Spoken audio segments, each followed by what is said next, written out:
क्या बताते हैं?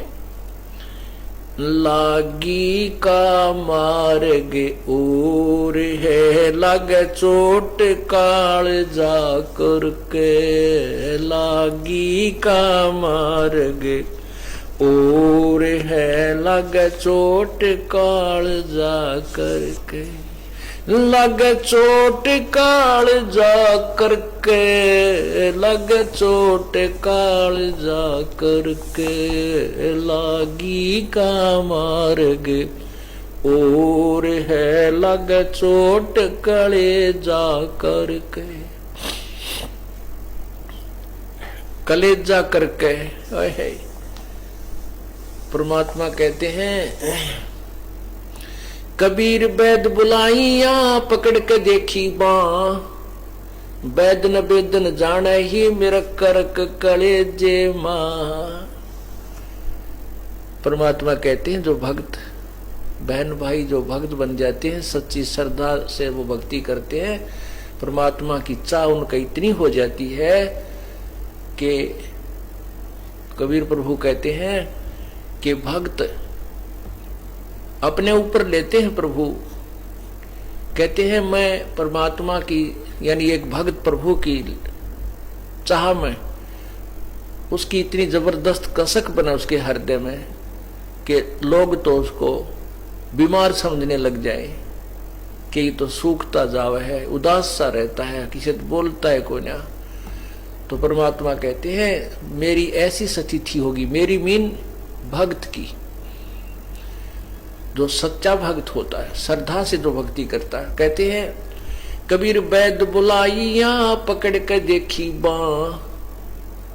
के वैद घर वालों ने सोचा है बच्चा बीमार हो गया, लड़का हमारा भाई बहन जो भक्ति कर रहा है, जो ना बोलता ना कोई हमारे से बात करता, गुमसुम सा रहता है, और डॉक्टर बुला लिया वैद। उसने नाड़ी देखी, जो कहे वैद ना वेदन जान ही, मेरे दुख ने वैद नहीं जान सका क्योंकि मेरा करक कलेजे में, मेरे तो उस भगवान की तड़फ है कालजे में, दिल में वह करक लाग रही है, वह कसक है। करक माने चीज, एक विशेष चाह होती है किसी वस्तु की, तड़फ। तो क्या कहते हैं, लागी का मार्ग और है, लग चोट काल जा करके, लग चोट काल जा करके, लग चोट काल जा करके। लागी का मार्ग और है, लग चोट काल जा करके। बन बीच भरतरी भूप ने एक मारा ताण निशाना। बन बीच भरतरी भूप ने एक मारा ताण निशाना।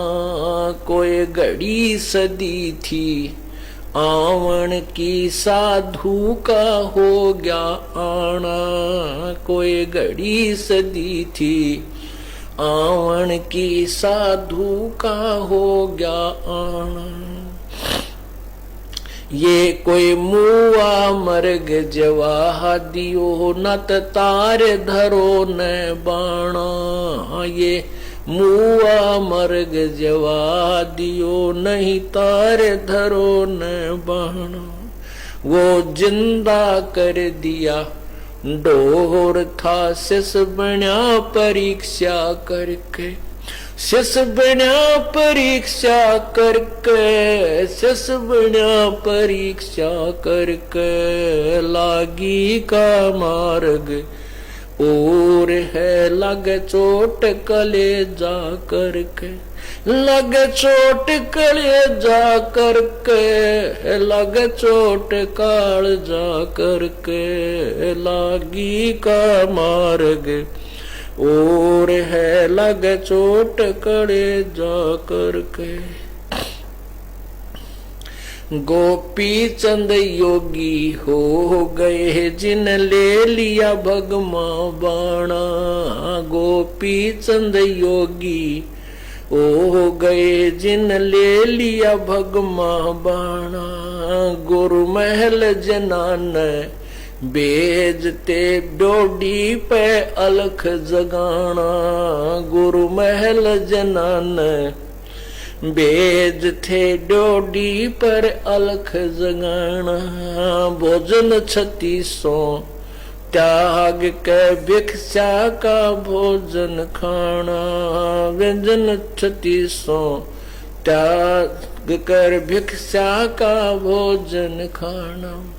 तन पड़ गया कमजोर था, ना खाया उदर वर्क, ना खाया उदर वर्क, ना खाया उदर वर्क।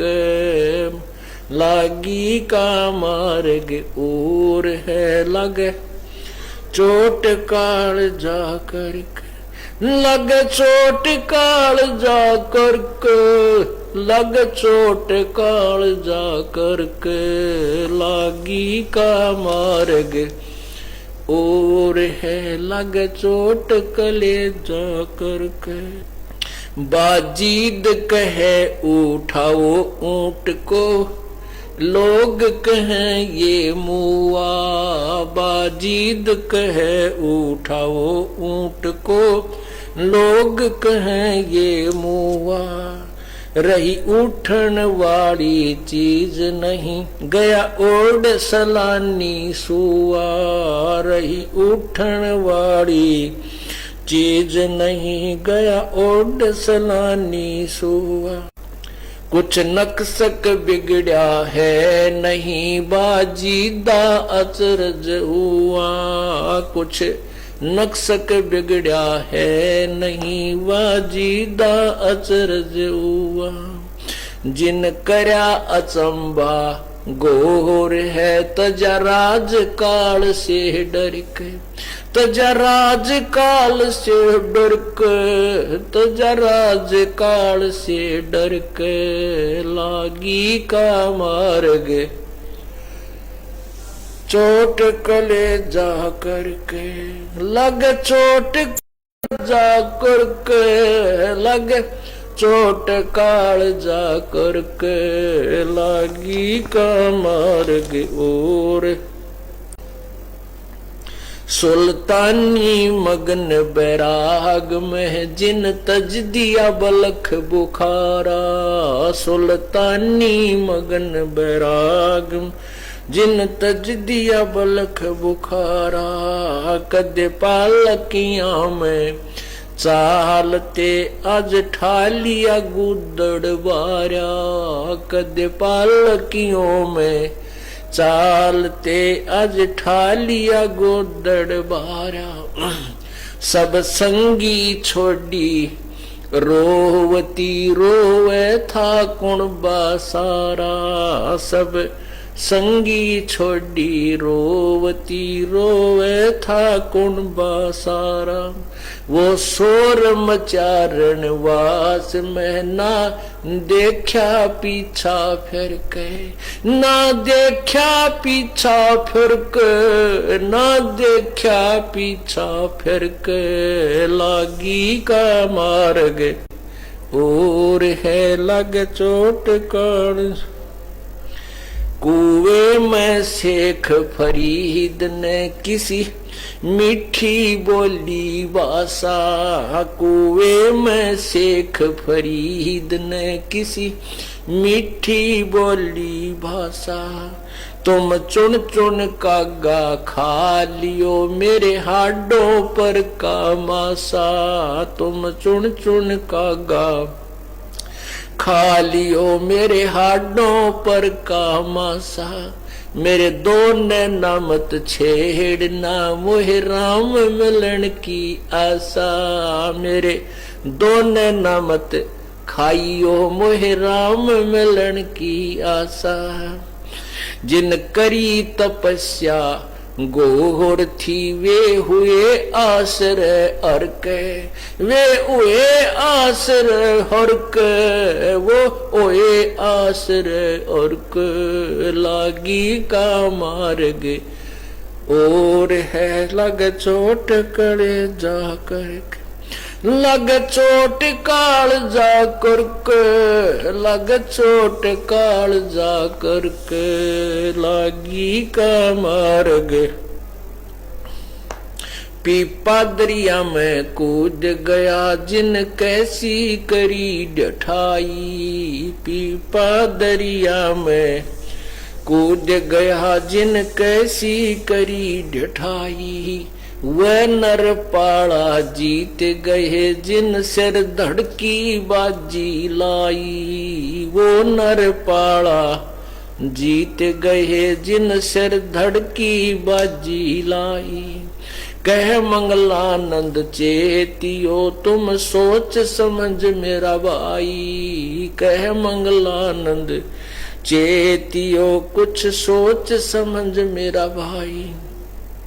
बिन चेते यु झूठा शोर है, कुछ जाइयो सुकर्म करके, कुछ जाइयो सुकर्म करके, कुछ जाइयो रे सुकर्म करके, लागी का मार्ग और है लग चोट कले जा करके, लग चोट काल जा करके, लग चोट काल जा करके, लागी का मार्ग और है लग चोट काल जा करके।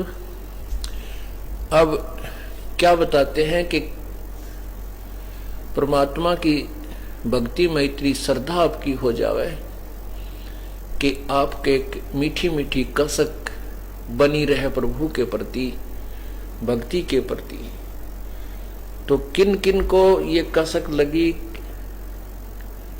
किन के कलेजे में करक लगी, उनके विषय में एक साधु ने बताया है। मंगलानंद जी के बता रहे हैं, देखो पुण्यात्माओं, जो भी प्रभु की प्राप्ति का प्रयत्न करता है उसको अवश्य ये ज्ञान होता है कि परमात्मा की भक्ति करनी चाहिए और विशेष कसक के साथ करनी चाहिए। जैसे यजुर्वेद में 40वें अध्याय के 15वें श्लोक में लिखा है कि ओम नाम का जाप काम करते करते कीजिए, विशेष कसक के साथ कीजिए और अपना मुख्य कर्तव्य समझ कर कीजिए। लेकिन अब अन्य संत भी जो साधना कर रहे हैं वो पूरी कसक के साथ कर रहे हैं। अब जैसे हमने यहाँ बरवाला से जाना है दिल्ली की तरफ, हम दिल्ली जाना है, हमारा काम दिल्ली में है, तो हम विशेष कसक के साथ चले हैं। यदि हमारे को किसी ने सिरसा की तरफ भेज दिया है कि इधर दिल्ली है, तो हम उसको दिल्ली की तरफ चल रहे हैं और कसक हमारे अंदर दिल्ली जाने की है, लेकिन हम दिल्ली नहीं पहुंच सकते। अब जैसे ये संत थे मंगलानंद दादी, ये भी पुण्यात्मा थी, परमात्मा चाह रहे थे, इन्होंने भी वही बातें बताई कि भगवान की तरफ लगे तो कसक के साथ लगे। यदि हमारे को दिशा ठीक नहीं मिली है अपने मंजिल की ओर जाने की और हम उस विपरीत दिशा में भी जा रहे हैं और कसक के साथ जा रहे हैं, तो भी व्यर्थ है। अब तो हमने दिशा मिल गई है, लेकिन अब इन उदाहरणों का सहयोग लेना है। जो इन अनजान संतों ने विपरीत दिशा में भी वही स्पीड खींची, जैसे हमारी गाड़ी की स्पीड है 100 स्पीड से चलती है 100 किलोमीटर प्रति घंटा, और हम जाना दिल्ली था उस स्पीड से जा रहे हैं सिरसा की तरफ, तो हम डबवाड़ी पहुंच जाएंगे, पंजाब में प्रवेश कर जाएंगे, दिल्ली नहीं जा सकते। इसी प्रकार कसक भी हो और मार्ग भी ठीक हो, हमारी स्पीड भी सही हो और दिशा भी हमें वो ठीक मिली हो, तब हम सफल होंगे, मंजिल पर पहुंच सकेंगे। तो क्या बताते हैं, शेख फरीद ने कुएं में किसी मीठी बोली भाषा, अब शेख फरीद जी भी प्रयत्न कर रहे थे परमात्मा के पानी की, उनको ज्ञान तो ये दे रखा था कि भगवान निराकार है, और गुरुजी ने ये भी तपस्या बता रखी थी कि साधना कर, तप करने से प्रभु का दर्शन हो जाता, दीदार होता है। अब अपने गुरुदेव के बताए अनुसार के भगवान के दर्शनार्थ कठोर तप करना चाहिए। पहले तप किया, खड़ा होकर, बैठकर, किसी तरह, फिर सोचा कि क्यों ना कुएं में उल्टा लटक जाऊं। शेख फरीद जी ने 12 वर्ष तक उल्टा लटक कर, एक जैसे नीचे कुआं था, ऊपर वृक्ष था, वृक्ष का जो डार था, बड़ा टहनी, तो डाल जो है डार, कुएं के ऊपर के टहनी आई हुई थी उसकी शाखाएं, तो उसमें ऊपर रस्सा बांध कर कुएं उस टहनी के और अपने पैरों का बांध के और धीरे धीरे कुएं में उल्टा लटक जाता था। उसमें 12 वर्ष तक जैसे थोड़ा बहुत आहार किया फिर लटक गया, फिर आहार किया, दूसरे तीसरे दिन फिर लटक गया। ऐसे 12 वर्ष में 1.25 मन अन्न खाया था शेख फरीद ने, 50 किलो 12 वर्ष में। तो देख लो एक वर्ष में 365 दिन होते हैं, कितना आहार प्रतिदिन उसको ने लिया होगा। मेरे ख्याल में 100 ग्राम भी बाट नहीं आता, 10 ग्राम बल्कि। तो उस पुण्यात्मा को कसक तो लगी थी परमात्मा की, उसके कलेजे में कर्क भी थी, लेकिन दिशा गलत थी। अब उसने उल्टा लटक कर तप करते करते वो थोड़ा आहार करने से, अल्प आहार करने से शरीर जीर्ण शीर्ण हो गया, कंडम हो गया, कति अंतिम श्वास गिनने लगा, उठकर बैठना भी मुश्किल हो गया और शरीर ऐसा हो गया जैसे करंक, बिल्कुल करंक दिखाई देती थी, हड्डियां दिखाई देने लगी, मांस नहीं रहा। अब जब वो बाहर आके सुस्ता रहा था, ऐसे शेख फरीद जी लेटा हुआ था, कौवे आकर माथे पर बैठ गए और निशाना साध लिया कि आंख काट निकाल लेते हैं इसकी, ये मुर्दा पड़ा है। क्योंकि उसके शेष शरीर पर मांस नहीं था, क्योंकि इतना कमजोर हो गए थे अधिक साधना करने से और आहार न करने से। तब शेख फरीद ने आवाज की थी, भाई कव्यो, मेरे शरीर का कहीं तुम्हें मांस नजर आता वहां से खा लीजिए मेरे मांस को, मेरी ये आंखें मत छेड़ो।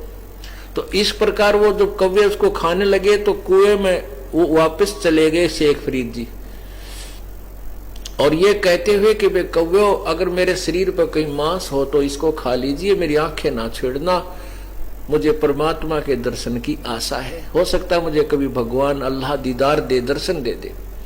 ये कहता हुआ उल्टा ही कुएं में सरक गया और बुरी तरह रोने लग गया, बहुत बुरी तरह। इतने में परमात्मा आए, पूर्ण ब्रह्म कबीर जी कुएं पर खड़े हुए, प्रकट हुए और उनको ऐसे निकाला बाहर रस्सा पकड़कर जैसे बाल्टी निकालते हैं। तब शेख फरीद ने कहा कि भाई मुझे तंग ना करे, कौन हो आप, मुझे छोड़ दीजिए, मैं अपना काम कर रहा हूं, तुम अपना काम करो। क्योंकि कई बार कोई ये पाली जाते थे ग्वाले, वो उसकी रस्सी को पकड़कर ऐसे हिला देते थे, शरारत करते थे, तो बेचारा शेख फरीद कभी इस कुएं का लगता था, कुएं की साइड में कभी इस साइड में, अपना ऐसे कर लेता था। बच्चे 1-2 बार ला कर चले जाते थे। तो उसने सोचा आज भी कोई शरारती आ गया, तुझे बाहर ही निकाल रहा है। तो उसने कहा भाई मुझे बाहर ना निकाल, मुझे छेड़ मत, मुझे अपनी क्रिया करने दे। प्रभु ने कहा आप क्या कर रहे हो? शेख फरीद ने कहा मैं परमात्मा के प्राप्ति के लिए प्रयत्न कर रहा हूं, भक्ति कर रहा हूं। प्रभु ने कहा कि मैं वो अल्लाह हूं जिसकी तू खोज कर रहा है। अब शेख फरीद कहने लगा कि मजाक मत करे मेरे साथ, अल्लाह ऐसा नहीं होता। परमात्मा ने कहा अल्लाह कैसा होता है कि वो तो बेचून है, बेचून मीन अनविजिबल, फॉर्मलेस, वो दिखाई नहीं देता, निराकार है। तो कबीर परमेश्वर ने कहा कि बोली आत्मा पहले ये तो विचार कर तुम बोल क्या रहा है। एक तरफ तो कह रहा है कि भगवान के दीदार के लिए, अल्लाह के दीदार के लिए, दर्शन के लिए, उसको देखने के लिए, साक्षात्कार करने के लिए मैं साधना कर रहा हूं, और दूसरी तरफ उसको निराकार भी बता रहा है। निराकार का तू देखेगा क्या? अब एकदम वो कहते ना गामकार ज्ञान का तो चमका ऐसा लग गया करे, एकदम उसकी चौंध टूट गई कि तेरा गजब हो। यो कह रहा हूं भगवान को देखूंगा, और उधर से थ्योरी बता रही है हमारी वो निराकार है। फिर निराकार का देखना क्या है? देखना साकार का होता है, साक्षात्कार साकार का होता है, निराकार का नहीं होता। तो अब उसने शेख फरीद को इतना तो हो गया कि ये भगवान नहीं है तो अल्लाह के बारे में जानकार अवश्य है। इसने तो एक के बात में, एक के पॉइंट में सारा इतना काम सुलटा कर दिया, चरण पकड़ दिए उल्टा लटके लटके के हे संत जी मुझे अल्लाह प्राप्ति की विधि बता दे। तब प्रभु ने कहा मैं इसी काम से आया हूं, आओ मैं तुझे परमात्मा प्राप्ति की विधि बताता हूं। पहले कुछ आहार कर, ताकि तेरा शरीर काम करने जोगा हो जा। इस शरीर को किसे क्या दुश्मनी थी, तूने ऐसा बुरा हाल कर लिया इसका। इसको भोजन कर, आहार कर, ज्यादा ना खाओ, इतना कम भी ना खाओ कि सारी आंत इकट्ठी हो जा, कड़ टेढ़ी हो जा। तो और ज्यादा भी मत खाओ।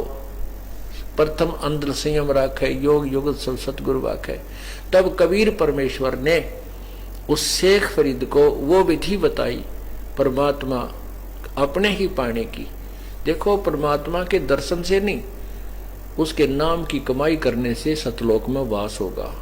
दर्शन तो कबीर साहब के लाखों लोगों ने 64 लाख से हुए थे तब किए थे, लेकिन मोक्ष उनके द्वारा बताई गई विधि से ही होगा जो दास आपको बता रहा है, सत साहिब। और ये यथार्थ विधि को आपने कसक के साथ करना है। देखो, हमने जो काम करते हैं उसमें कसक होगी तो हम उधर मंजिल की तरफ अग्रसर रहेंगे।